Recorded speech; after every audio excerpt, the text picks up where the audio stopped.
കഴിഞ്ഞ വീഡിയോയിൽ നമ്മളൊരു ക്യാൻഡിൽ ഹോൾഡർ ഉണ്ടാക്കിയിരുന്നു. നല്ല പൂതി വെച്ച് തുള്ളി ചാടി ഉണ്ടാക്കിയതൊക്കെ ആയിരുന്നു. പക്ഷെ സംഭവം പാടിപ്പോയി. അങ്ങനെ ലാസ്റ്റ് കുഴപ്പമില്ലാതൊക്കെ കിട്ടി. പക്ഷെ ആ വീഡിയോ കണ്ടവർക്ക് മനസ്സിലാവും, ഞാൻ പറഞ്ഞിട്ടുണ്ടായിരുന്നു ഇനി ഒരു ക്യാൻഡിൽ ഹോൾഡർ കൂടി ഉണ്ടാക്കുമെന്ന്. അവിടെ സ്പൂൺ ആണെങ്കിൽ ഇവിടെ പിസ്താഷ്യല്. എങ്ങനെയായാലും നമുക്ക് ക്യാൻഡിൽ ഹോൾഡർ ആയാൽ പോരെ. ഈ ഒരു ക്യാൻഡിൽ ഹോൾഡർ ഒക്കെ ട്രൈ ചെയ്ത് നോക്കാത്തവര് വളരെ കുറവായിരിക്കും. കാരണം ഞാൻ എപ്പോഴും യൂട്യൂബിലെ വീഡിയോസ് ഒക്കെ കാണുമ്പോൾ വരാറുള്ള ഒരു സംഭവമാണ് ഇത്. ആദ്യം ഞാനൊന്ന് പെയിന്റ് അടിക്കാതെ ക്യാൻഡിൽ ഒന്ന് വെച്ച് നോക്കുന്നുണ്ട്. എനിക്ക് ഒത്തിരി ഇഷ്ടമായി. അടിപൊളിയായിട്ടുണ്ട് കാണാനായിട്ട്. ക്യാൻഡിൽ കത്തിച്ചു കഴിഞ്ഞപ്പോൾ പെയിന്റ് അടിക്കാതെയും ഭംഗിയുണ്ട്. പക്ഷെ നമ്മളെപ്പോഴും കത്തിച്ചുകൊണ്ട് തന്നെ ഇരിക്കില്ലല്ലോ. അതുകൊണ്ട് നമുക്ക് അതൊന്ന് പെയിന്റ് അടിച്ചെടുക്കാം. ഞാൻ പറഞ്ഞു വരുന്നത്, ആ പെയിന്റ് അടിക്കാതെയുള്ള ക്യാൻഡിൽ ഹോൾഡർ എനിക്ക് വല്ലാതെ അങ്ങ് ഇഷ്ടമായില്ല.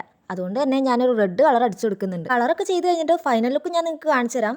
നിങ്ങൾക്ക് പെയിന്റ് അടിക്കാതെയാണോ അതോ അടിച്ചിട്ടാണോ ഇഷ്ടമായെന്ന് കമന്റ് ചെയ്യണം കേട്ടോ. പെയിന്റ് ഒക്കെ അടിച്ചു കഴിഞ്ഞതേ സംഭവം ഉണങ്ങി കിട്ടിയിട്ടുണ്ട്. ഇനി നമുക്കൊന്ന് ക്യാൻഡിൽ വെച്ച് നോക്കാം. ഫൈനൽ ലുക്ക് എനിക്ക് ഒത്തിരി ഇഷ്ടമായി. കഴിഞ്ഞ വീഡിയോയിലെ ക്യാൻഡിൽ ഹോൾഡർ പാളിപ്പോയത് കൊണ്ട് തന്നെ ഇപ്രാവശ്യം നല്ല സൂക്ഷിച്ചതും കൊണ്ടൊക്കെയാണ് കേട്ടോ ചെയ്തത്.